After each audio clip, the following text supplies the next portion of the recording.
히브리인들, 그러니까 유대인들이라고 이야기를 하면 어찌 보면 우리 민족하고 참 유사한 점도 많이 있는 것 같고요. 정말 작고 연약한 민족인 것 같은데 또 그 역사의 그 큰 굴곡을 다 겪으면서 정말 역사의 흔적도 없이 사라질 것 같았던 민족이 지금은 세계를 좌지우지하는 많은 영향력을 끼치는 민족이기도 하고, 또 그러면서도 그들은 끊임없이 자신들의 그 아팠던 과거를 잊지 않고 자녀들에게, 후손들에게 우리의 조상들이 어떤 삶을 살았고 그 삶을 통해서 우리는 어떤 것을 느끼고 또 어떻게 살아야 될 것인가, 그러니까 앞으로 우리가 어떻게 살아야 될 것인가에 대해서 교훈해주는, 어찌 보면 참 지혜로운 민족이 이 유대인들이라고 이야기할 수가 있습니다. 그리고 그 유대인들이 지금의 이 삶을 지탱하고 유지할 수 있었던 아주 중요한 하나의 교훈이 뭐였냐? 바로 쉐마 이스라엘, 다시 말하면 이스라엘아 들으라 라고 하는 말씀이었습니다. 바로 신명기 6장 4절이죠. 이스라엘아 들으라, 우리 하나님 여호와는 오직 하나인 여호와시니. 이 쉐마 이스라엘이라고 하는 이 구절이 왜 중요하냐면 2차 세계대전 당시에 그 유명했던, 그 악명 높았던 아우슈비츠 수용소에서 정말 몰살당하는 그 순간에도 유대인들인 자신들과 자기 옆에 있는 형제들과 자신들의 자녀들에게 반복해서 강조했고 잊지 않게 하기 위해서 되새겼던 말씀이 바로 이 쉐마 이스라엘, 이스라엘아 들으라, 우리 하나님 여호와는 오직 하나인 여호와 신이다 라고 하는 이 구절, 이 기도문을 통해서 그들은 그들의 삶을 유지할 수 있었고 지금까지도 세계에 정말 누가 뭐라고 해도 인정할 수밖에 없는 정말 힘있는 민족이 될 수 있었다라고 이야기하고 있습니다. 그런데 이 쉐마 이스라엘, 이스라엘아 들으라 라고 하는 이 기도문을 아는 사람은 많은데 이 기도문과 오순절이 관계가 있다라고 하는 사실에 대해서는 많이들은 모르는 것 같아요. 물론 아시는 분도 계시겠지만 그렇게 흔하게 우리가 이야기하는 구절은 아닌 것 같아요.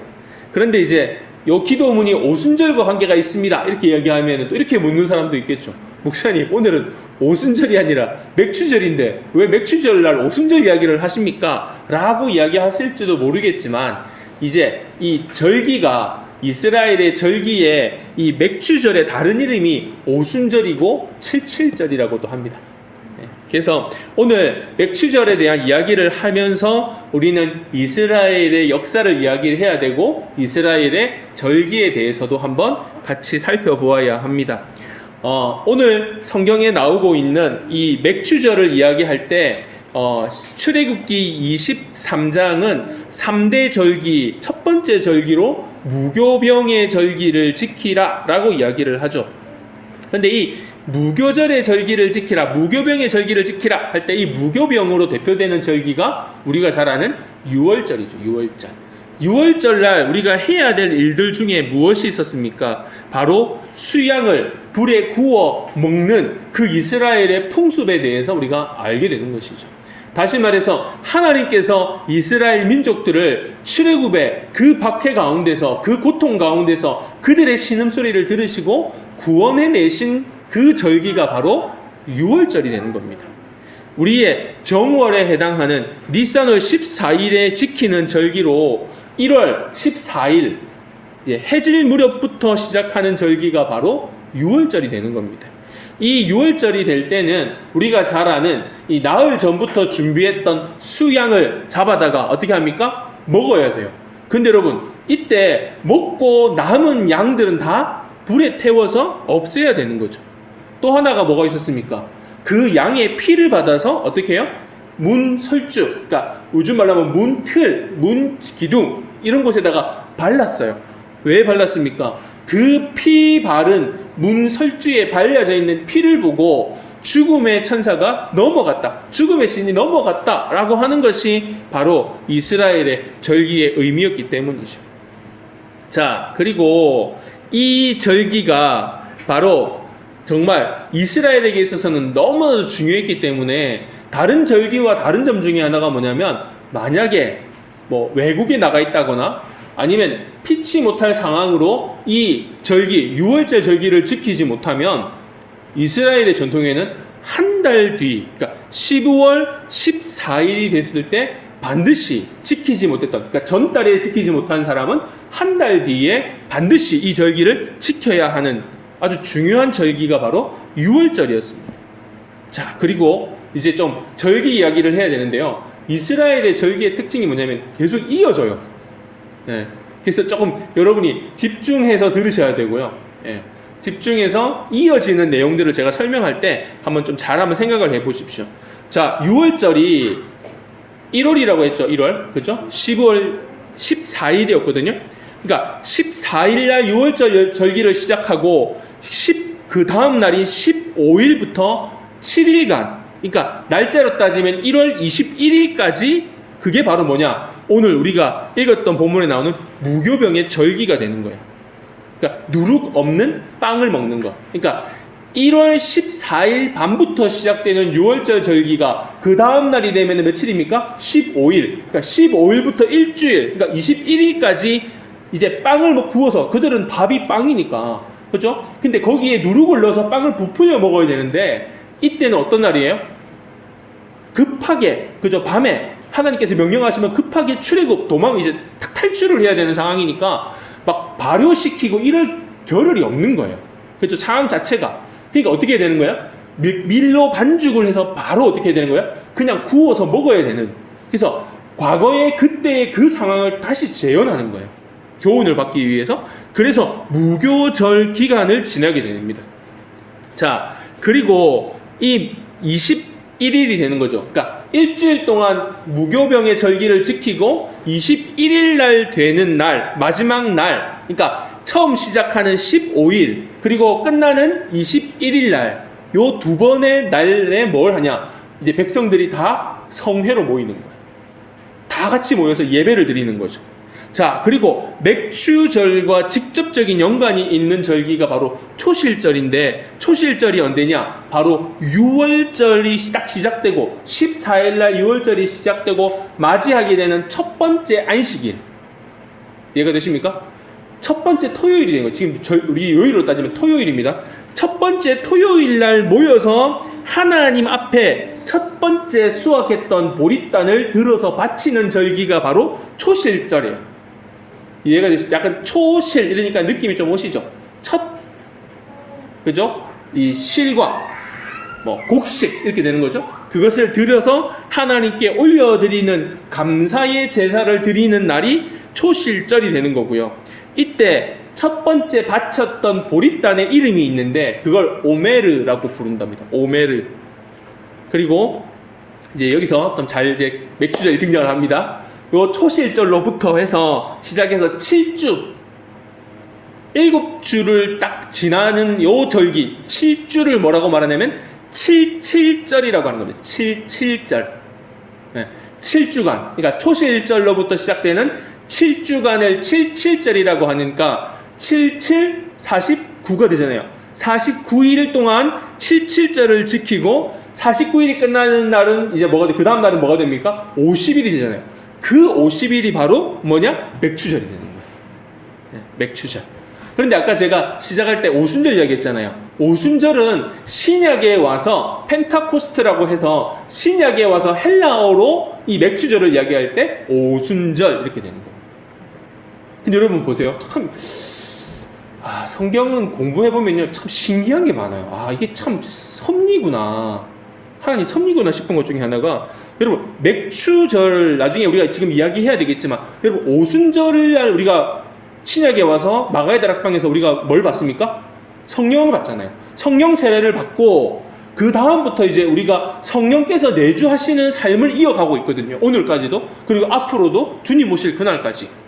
그리고 기다리잖아요. 오실 성령님을 기다리는 절기, 오순절 이렇게 얘기할 수 있잖아요. 그죠? 근데 여러분 보시면요, 맥추절이 왜 중요하고, 아까 제가 혹시 기억하세요? 초실절날 처음 이렇게 하나님 앞에 딱 첫 수확했던 보릿단을 바치는데 그 보릿단 이름을 뭐라고 했어요? 오메르. 근데 이 77절 49일 7주간 매일 하루하루 이스라엘 백성들은 뭘 하냐면요, 카운트다운에 들어가는 거예요. 어떻게 카운트다운 하겠어요? 오메르 첫째 날, 오메르 둘째 날, 오메르 셋째 날. 이 왜 그러냐면요, 이래서 우리가 교인들이 같이 공부해가지고 같이 성지순례를 가서 이스라엘 땅을 가서 보면, 아, 이래서 이런 게 나왔구나, 지역적으로 이렇게 나올 수밖에 없구나라고 아는 것 중에 하나가 뭐냐면, 여러분 한번 세계 지도 머릿속에 한번 이렇게 가져보시면 이스라엘 땅이 어디 있죠? 유럽하고 아프리카 대륙이 만나는 지역에 지금 이스라엘 땅이 있잖아요. 그죠? 그래서 서쪽, 그러니까 왼쪽 변에 뭐가 있어요? 바다가 있잖아요. 지중해 바다가 있고요. 그죠? 밑에서는 뭐가 있어요? 아프리카 대륙이 있어요. 그럼 여러분, 바람이 밑에서 불어오는데, 여러분 지도상으로 동남쪽, 이스라엘의 동남쪽에 있는 나라들을 한번 생각해 보세요. 어떤 나라가 있죠? 아프리카도 있고, 그죠? 지금 말하면 이란, 이라크, 뭐 이런 나라들이 밑에 있잖아요. 그죠? 그러면 이 나라에서 오는 바람은 어떤 바람이 올라올까요? 습한 바람이 오겠습니까? 건조한 바람이 오겠습니까?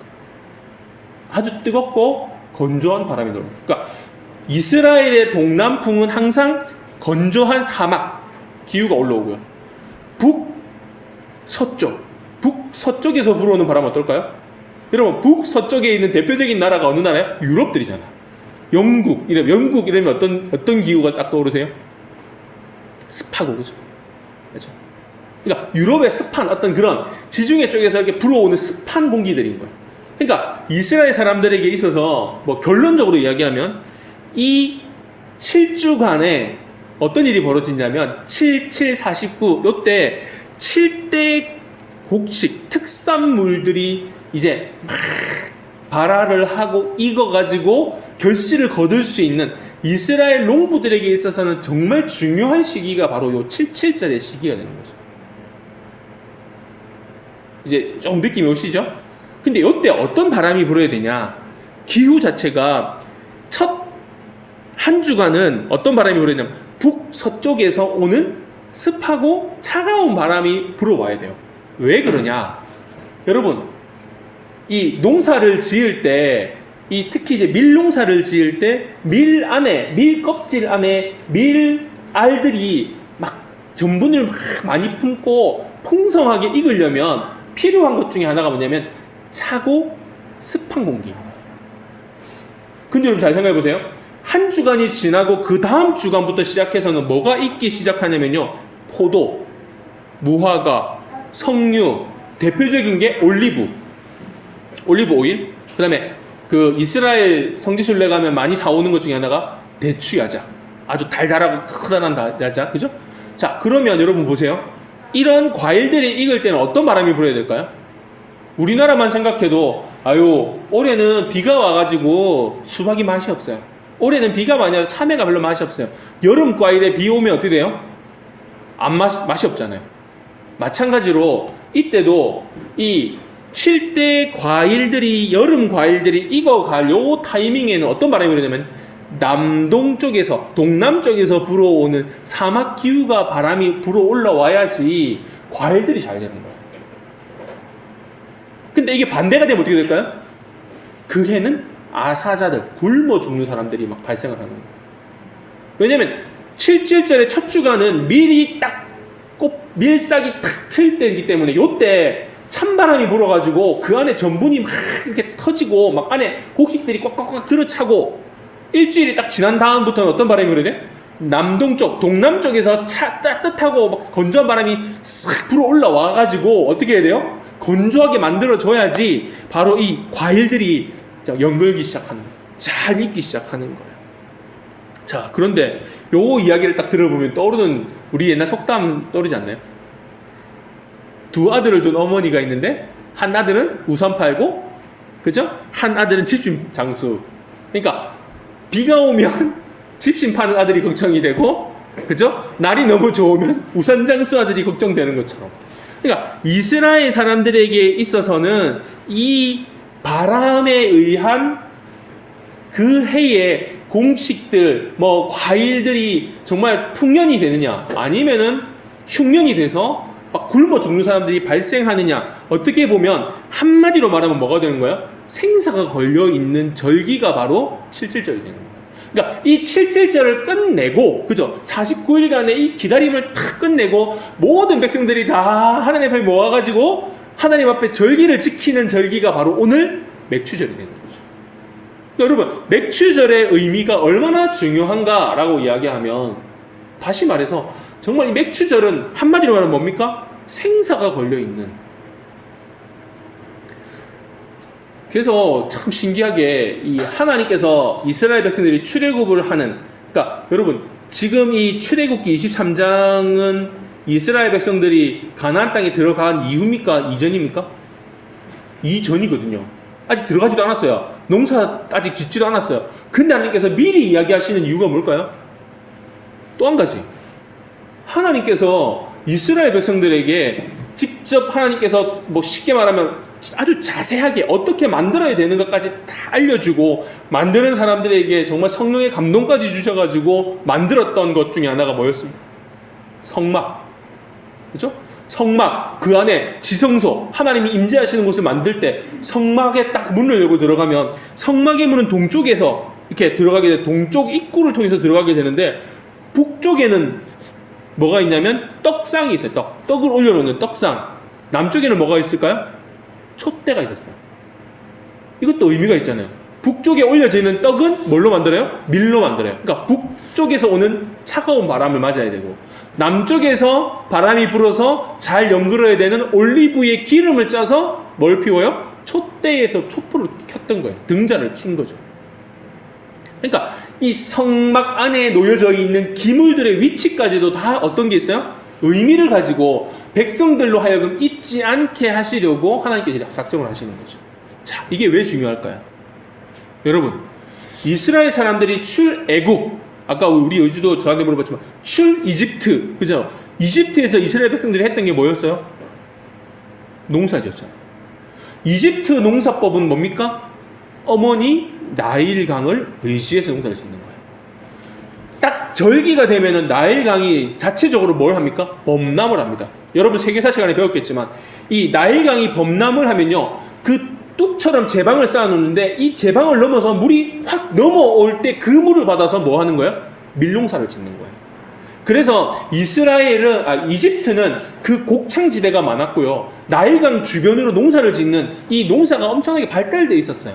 그러니까 이스라엘 백성들이 애굽에 있을 때 이스라엘 백성들은 항상 뭘 바라보고 살았어요? 어머니 나일. 여러분, 이집트 사람들은 나일강 자체가 신이에요, 신. 그래서 하나님께서 강물이, 나일강이 핏빛으로 바뀌게 했다. 재앙 중에서 이유가 뭡니까? 바로 나일강은 하나님에게 있어서는 뭐밖에 안 돼요? 피조물일 뿐이다. 신이 아니다. 보여주시는 거죠. 근데 여러분, 그런 애굽에 살았던, 이집트에 살았던 이스라엘 백성들이 이제 어디로 가고 있습니까? 가나안을 향해 가고 있습니다. 근데 여러분 보세요. 가나안 땅에 가가지고 보니까 어떤 일이 벌어져야 되는 거예요? 7.7절이라고 이야기하는 이 7주간의 자연의 섭리가 마치, 그러니까 가나안 사람들의 눈이나 이스라엘 백성들의 그냥 인간의 육신적인 눈으로 볼 때는 뭐가 이루어져야 돼요? 자연의 섭리가 한 주간은 북쪽에서 바람이 내려와야 되고, 한 주간은 나머지, 그죠? 6주간은 어떻게 해야 돼요? 남쪽에서 바람이 불어와야 되는데, 남동풍이 불어와야 되는데, 가서 보니까 가나안 사람들은 다 지금 뭐 하고 있어요?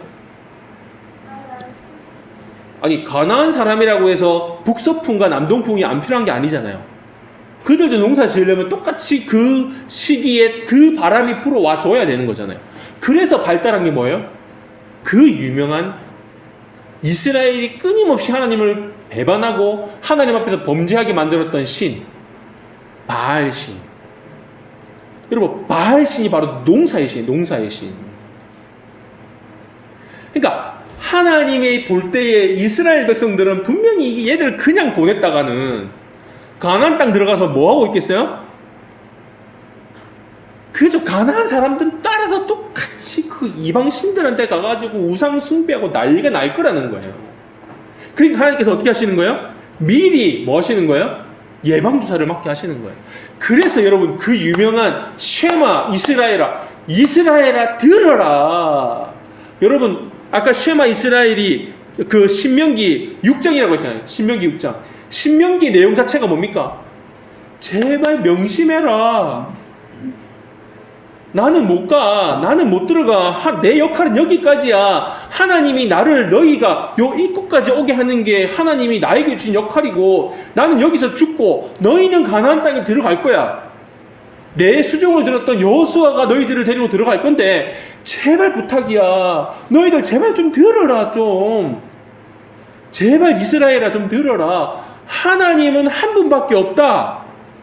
바알이 하나님이 아니야. 바알도 하나님도 아니고 아세라도 하나님도 아니라고. 오직 하나님은 한 분. 누구? 여호와 한 분밖에 없다. 이걸 계속해서 반복하는 성경이 뭐예요? 신명기. 여러분 이런 상황 가운데서 하나님은 지금 어디를 보내고 있습니까? 이스라엘 백성들을 가나안 땅을 향해서 전진하게 만들고 있다라는 사실이에요. 한마디로 해서 이스라엘은 어떤 공동체입니까? 하나님만을 예배하기 위해서 세움받은 공동체인 거예요. 신명기 8장 19절의 말씀입니다. 네가 만일 내 하나님 여호와를 잊어버리고 다른 신들을 따라 그들을 섬기며 그들에게 절하면 내가 너희에게 증거하노니 너희가 어떻게 될까요? 뭐라고 된지 아십니까? 반드시 멸망할 것이다. 이렇게 되어 있습니다. 이루어졌습니까? 안 이루어졌습니까? 여러분 이루어졌습니다. 이 구절은 그대로 이루어졌어요. 사랑하는 성도 여러분, 한 분 하나님, 유일하신 하나님이 우리의 하나님이신 줄 믿습니다. 아유 목사님 우리 농사도 안 짓는데 무슨 뭐 77절이고 뭐 맥추절이고 그게 뭐가 중요합니까? 아니요. 중요합니다. 너무나도 중요합니다. 여러분 가나안의 7대 소산에 풍성한 수확을 주는 북풍도 신이 아닙니다. 그죠? 여름 과일을 풍성하게 맺혀주는 남동풍도 신이 아닙니다.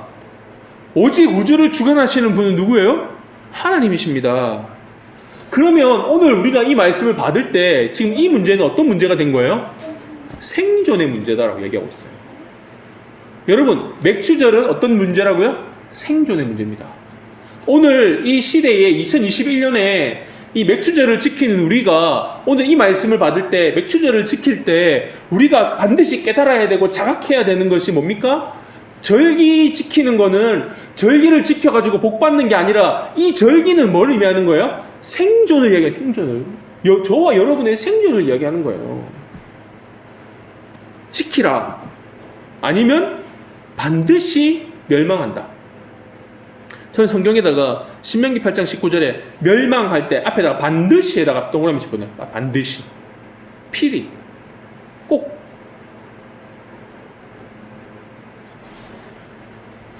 우리가 이 맥추절 절기를 지키는 목적이 어디에 있습니까?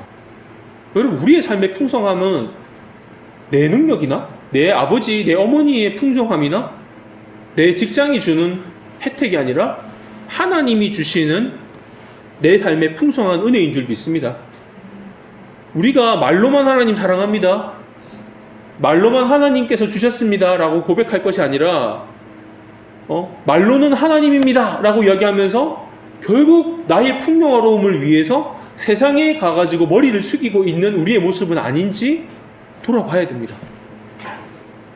결론적으로 이스라엘이 그 아우슈비츠 그 수용소에서 극심한 고통을 겪으면서도 물론 그들이 그렇게 고통을 겪을 수밖에 없었던 이유는 하나님과 바알을 겸하여 섬기는 죄 때문에 그 결과로 그렇게 됐지만 그럼에도 불구하고 하나님은 어떤 하나님이냐?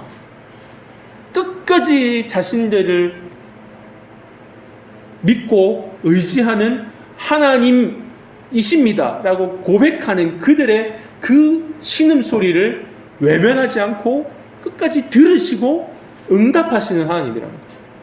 그래서 쉐마 이스라엘아 그 말씀을 가르치는 부모의 그 절기에 자녀들이 듣고 정신을 차리고 하나님께로 다시 돌아갔을 때 하나님은 그들에게 하셨던 그 풍요함의 약속을 지키셨어요. 여러분, 제가 작년인가요? 제가 정확히 언제 이 설교를 했는지 기억이 안 나는데요. 여러분, 어떤 한 사람이 어떤 정말 불행한, 예수 잘 믿는 사람이 어떤 불행한 사건을 닥치면 그 죄가 그 사람의 죄 때문에 그런 불행한 사건을 겪는 것이 아니라고 제가 한번 말씀드렸잖아요. 갈릴리 망대가 넘어져갖고 사람들이 깔려 죽었는데 그 깔려 죽은 이유가 그 사람들이 죄가 많아서, 너희보다 죄가 많아서 그 사람들이 깔려 죽은 줄 아느냐? 아니라고 이야기하시거든요. 결론이 뭐였는지 혹시 기억 안 나시겠지만 제가 그래서 지금 또 써먹죠. 여러분, 그 이유가 뭡니까? 공동체의 죄입니다. 예수님께서 하고 싶은 얘기는 그거예요. 지금 막 갑자기 아파트가 무너져가지고 사람들이 죽고, 건물이 무너져가지고 지난번에 광주에서 버스 타고 가다가 뒷자리에 타고 있던 엄마가 죽고, 여러분, 거기 예수 안 믿는 사람만 죽습니까? 예수 믿는 사람들이 죽는 이유가 뭡니까? 여러분, 왜 코로나가 왔을까요? 왜 하나님께서 코로나를 허락하셨을까요? 왜 코로나 때문에 죽어가는 사람이 있고 전 세계가 이렇게 씨름하고 있을까요? 여러분, 이거는요, 코로나 걸린 사람들이 죄가 있어서가 아니라 지금 공동체, 하나님의 공동체, 교회를 향해서 하나님께서 책임지라고 얘기하시는 거예요. 너희들 뭐 했냐는 거예요. 너희들 뭐 했냐고. 정말 시대를 바라보고 가슴을 찢어야 될 너희들이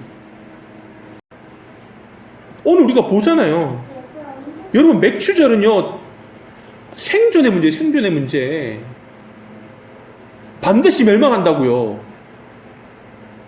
너희들의 그 이중적인 모습이, 너희 풍성하기를 원하면서 세상에 가고 머리 숙이는 거, 하나님, 나는 세상의 것을 다 버리고 이제 하나님만 바라보겠습니다 말은 하면서 여전히 세상의 것을 부러워하고 여전히 세상의 것을 탐하고 여전히 세상에 가가지고 머리를 숙이고, 그래서 세상이 주는 것으로 내가 잘 살 것 같은 그런 잘못된 생각을 가지고 있으니까 이런 사단들이 자꾸 벌어지는 거잖아요.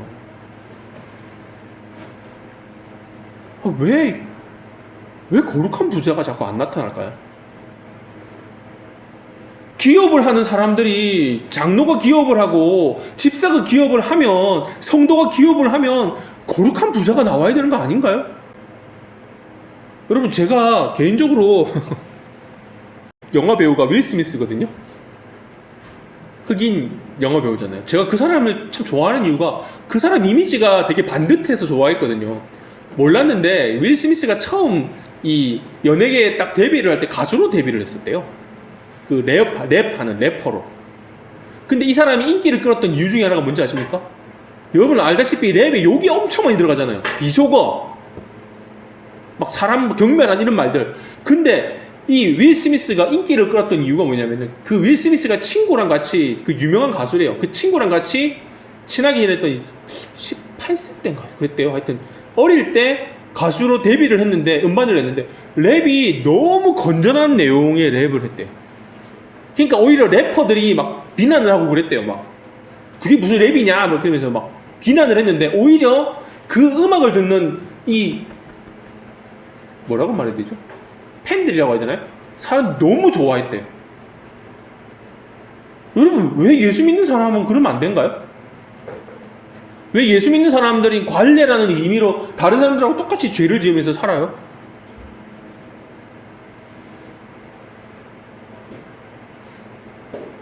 우리가 세상 가운데 하나님의 백성으로 부름을 받고 살아갈 때 하나님이 원하시는 가장 바람직한 모습은 결국 우리의 생존은 누구에게 있다?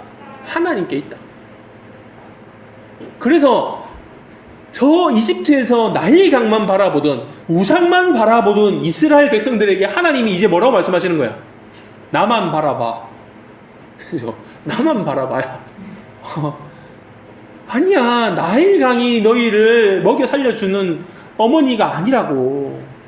너희에게 이른비와 늦은비, 북서풍과 남동풍을 불어주는 사람은 누구라는 거예요? 하나님이야. 나 여호와야.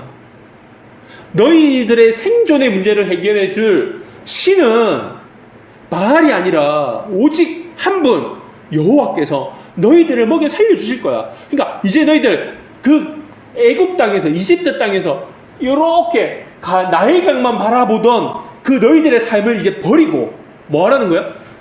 하늘을 바라보면서, 하나님을 바라보면서, 하나님 제발 오메르 첫날, 오메르 둘째 날, 오메르 셋째 날, 하나님 제발 북서풍이.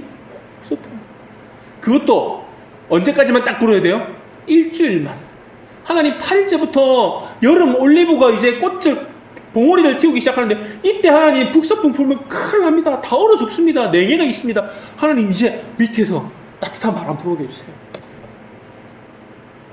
여러분, 저는 이 구절 이렇게 말씀 준비하면서 예전에 그래 정말 못 배우고 좀 속된 말로 무식한 소리 들었던 우리 어머니들이 처음에 신앙생활 시작했을 때, 아니 뭐 하나님이 누군지, 뭐 헬라어가 뭔지 원어가 뭔지 알았습니까? 몰랐잖아요. 그럼에도 불구하고 하나님 앞에 나가가지고 날마다 새벽마다 기도하고 부르짖었던 게 뭐였습니까?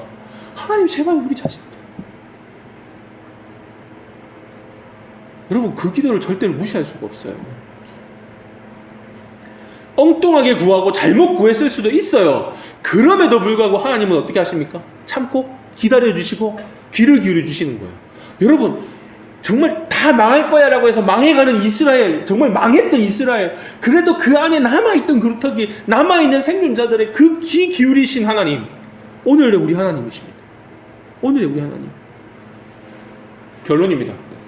여러분, 이 맥추절은요 독특한 절기였어요. 다른 절기, 앞에 무교병의 절기를 지키라 이러니까 떡에다가 뭘 안 넣었다고요? 누룩을 안 넣었거든요. 근데 맥추절부터는 하나님께서 뭐 하시려고 하냐면 유교병을 먹으라 이렇게 얘기했어요. 이게 무슨 의미일까요? 일상으로 돌아가라 이렇게 됩니다. 생존의 문제는 일상의 문제입니다. 우리가 하나님 앞에서 살아내는 일상의 삶이 진짜 하나님을 만나고 하나님과 교제하고 하나님을 예배하고, 하나님 감사합니다. 하나님이 나를 살리셨네요. 하나님께서 나에게 먹여주셨네요. 하나님께서 나를 입혀주셨네요. 감사하시는 우리 성도님들 되시기를 주님의 이름으로 축복합니다. 두 번째로, 여러분, 맥추절은요 다른 절기와의 차이 중에 하나가 뭐냐면, 다른 절기들은 좀 이렇게 뭐라고 하면 하나님 앞에 나의 죄를 막 드러내놓고 회개하고 이런 절기였다면, 맥추절만큼은 이웃과 함께 즐겁게 지키던 절기였어요. 오늘 그래서 우리 교회도 이제 뭐 이렇게 같이 나누고 싶은데, 그죠? 코로나 때문에 물만 나누라고, 물만 주라 그래가지고 그냥 저 포장해 놓은 떡을 나중에 가실 때 이제 가져가시면 좋을 것 같아요. 같이 나누고 즐겁게 시간을 보냈으면 좋겠습니다. 중요한 건 뭡니까? 하나님께서 일상의 삶에 은혜를 주셨고, 일상의 은혜를 이제 나로 하여금 어떻게 하신다고요? 이웃과 함께 나누라고 말씀을 하셨다라고 하는 겁니다. 여러분, 저는 이게 전도인 것 같아요. 다른 게 전도가 아니라 우리가 하나님의 삶을 일상 가운데 지켜나가고, 그리고 이웃들과 내가 좋은 것을 함께 나누는 거예요. 즐겁게 나누는 거예요. 맛있는 음식 하나 했으면, 전 하나 붙였으면 전 하나 더 붙여가지고 이웃과 같이 나눌 수 있는 거. 이웃집 큰애가 아파가지고 병원에 가면 이웃집 둘째 잠깐 우리 집에 맡겨도 괜찮아요. 제가 봐드릴게요. 우리 집에서 놀려드릴게요. 그의 필요한 일상을 채워줄 수 있는 것, 그것이 바로 일상의 삶에 이웃과 우리가 함께하는 아주 작은 실천이 아닌가라고 생각을 합니다. 따라서 우리 교회도 앞으로 절기를 어떻게 지켜야 할까? 결론적으로 말하면 절기의 정신을 오늘 우리 교회의 실정에 맞게끔 이웃과 함께 나누는 절기를 만들어 가야 될 줄 믿습니다. 사랑하는 성도 여러분, 맥추절 생존의 문제입니다. 그것은 우리 일상에서 주어지는 삶의 이야기입니다. 여러분, 왜 돈을 버십니까? 잘 먹고 잘 살기 위해서? 여러분, 잘 먹고 잘 살아서 뭐 하실 겁니까? 그렇다면 과연 그 잘 산다는 게 과연 어떤 의미일까요? 하나님께서는 말씀하시죠. 너의 일상의 그 풍성함은 내가 주는 것이, 세상의 것이 주는 것이, 너의 사장이 주는 것이 아니다. 그리고 내가 받은 이 일상의 은혜, 이 풍성함은 나만 누리는 것이 아니라 내 이웃과 함께 누려나갈 수 있는 하나님의 이 지혜가 오늘 우리의 눈을 밝혀 주시고, 그리고 우리 교회가 앞으로 어떤 교회가 되어 나갈지 하나하나 준비해가는 과정에서 귀한 이정표가 되는 오늘 은혜의 말씀이 되시고, 그 말씀 따라서 살아가시는 우리 성도님들 다 되시기를 주님의 이름으로 축복합니다.